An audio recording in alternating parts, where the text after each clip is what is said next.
এই কথা বললাম। হাদিসের মধ্যে আসছে রাসূল আকরাম সাল্লাল্লাহু আলাইহি ওয়াসাল্লাম বলেন, কিয়ামতের দিন সূর্যটা মানুষের একেবারে নিকটে থাকবে। এখন সূর্য আমাদের থেকে 9 কোটি 30 লক্ষ মাইল দূরে।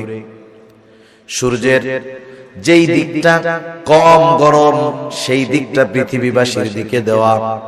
বিজ্ঞান বলে সূর্যের আলো সরাসরি পৃথিবীর বুকে আসে এমনটা নয়, বরং সূর্যের আলো পৃথিবীতে আসার আগে ফিল্টারিং হয়, ছাঁকা হয়। সূর্যের আলো যত ক্ষতিকারক বেগুনি রশ্মি আছে সবগুলাকে ছেকে আল্লাহ তাআলা যখন সূর্যের আলোকে দুনিয়ায় পাঠান, ওই সূর্যের আলোটা আমাদের জন্য ভিটামিন ডি হয়ে যায়।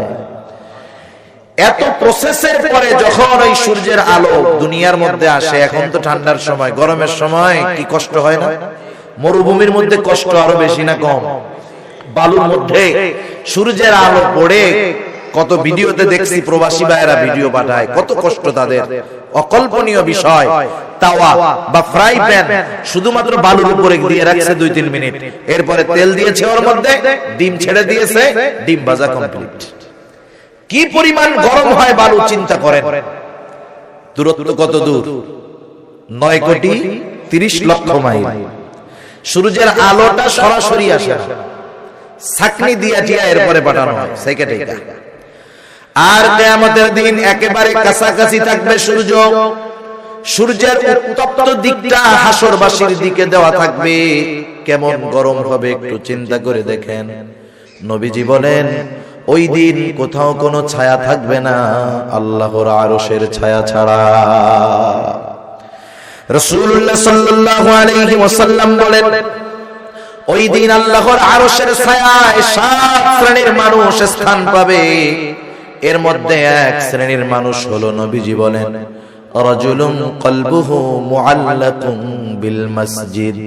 ওই ব্যক্তি আরশের ছায়ায় স্থান পাবে যার অন্তর সর্বদা মসজিদের সাথে থাকতো। এখন বলেন তো, যার অন্তর মসজিদের সাথে লাগা, নামাজের সময় যখন হবে, হাজারো ব্যস্ততা শত ব্যস্ততা থাকুক না কেন, ওই লোকটা কি নামাজ বাদ দিয়ে দিবে নাকি? তার হাজারো ব্যস্ততা থাকলেও সে আগে নামাজের দিকে রওনা হবে। আপনারা কুমিল্লার মানুষ, বাংলাদেশের অর্থনীতির চাকা যাদের টাকার মাধ্যমে সচল থাকে, আমাদের কলিজার টুকরা রেমিটেন্স যোদ্ধারা। সমীকরণ হলো, সারা বাংলাদেশের যেই রেমিটেন্স বাংলাদেশে আসে প্রবাসীদের মাধ্যমে, তার 18% উপরে আসে শুধুমাত্র কুমিল্লা থেকে। আলহামদুলিল্লাহ। চিন্তা করে দেখেন, এই কুমিল্লার মানুষ আমাদের দেশের অর্থনীতিকে কিভাবে চাঙ্গা রাখে, একটু চিন্তা করে দেখেন। এই কুমিল্লার মানুষ কিভাবে অর্থনীতির চাকাটাকে সচল রাখছে। এই যে তাদের এই অবদান, এটা কিন্তু ভুলবার মতো নয়। অবশ্যই অবশ্যই এই মানুষগুলা পরিশ্রম করে, এত কষ্ট করে দেশের জন্য টাকা পাঠায়, দেশের অর্থনীতির চাকাটাকে সচল রাখতে সহযোগিতা করে। যে কথার থেকে গেলাম, যে আমরা যাদের অন্তর মসজিদের সাথে লাগোয়া, যাদের অন্তর মসজিদের সাথে থাকবে, এরা কখনো নামাজ ছাড়তে পারে না, এরা কখনো নামাজ ত্যাগ করতে পারে না। এখন আসেন, এই যে আমাদের পরিশ্রম, এই যে আমাদের ত্যাগ, এই যে আমাদের কষ্ট, মানুষ বিভিন্ন কাজে ব্যস্ত। যারা নামাজ পড়ে না, নামাজ না পড়ার যেই কারণগুলো আমরা যদি ফাইন্ড আউট করি, বাহির করি, দেখতে পাবো মানুষ তার কর্মকে প্রাধান্য দিয়ে নামাজ পড়ে না। দোকানদার নামাজ পড়ে না, জিজ্ঞাসা করেন কেন নামাজ পড়ে না, সে বলবে আমি আমার ব্যবসার কাজের জন্য নামাজ পড়ি না। সিএনজি ওয়ালা নামাজ পড়ে না, সিএনজি চালায় ব্যস্ত, নামাজ পড়ে না। কৃষি কাজ যিনি করেন নামাজ পড়ে না, কেন পড়ে না? এই সমস্ত প্রশ্নের একই উত্তর, কর্মের দোহাই দিয়ে যারা নামাজ পড়ে না তাদেরকে যদি জিজ্ঞাসা করি কেন তুমি ওই কাজটা করো, সে বলবে ওই কাজ আমি জীবিকা উপার্জনের জন্য করি।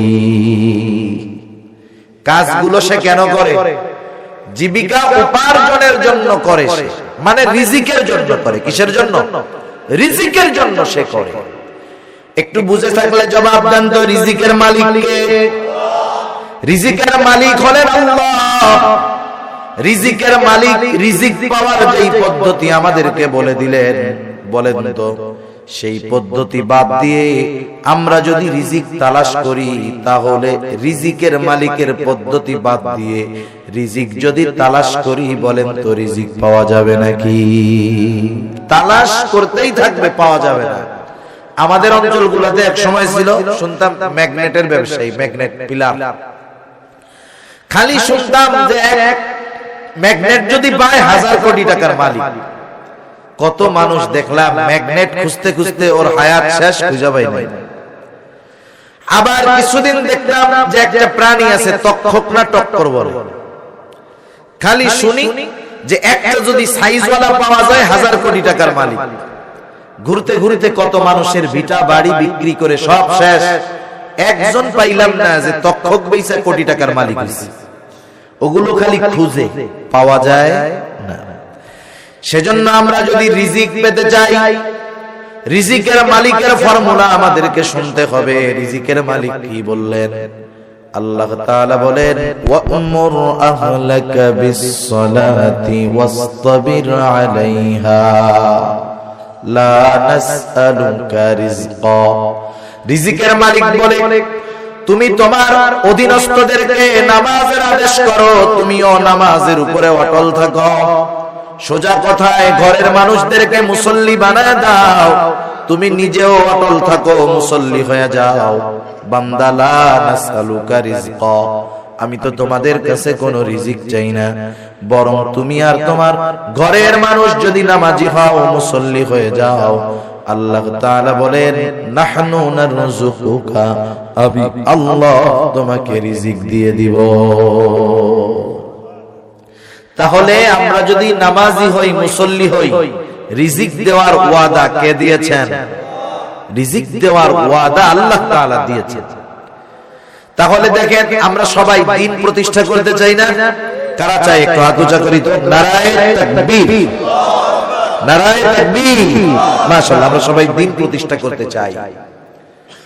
আল্লাহ তাআলা, আল্লাহর নবী বলেন, আস-সালাতু ইমাদুদ্দিন, মান আকামাস-সালাতা ফাকাদ আকামাদ-দ্বীন ওয়া মান তারাকাহা ফাকাদ হাদামাদ-দ্বীন।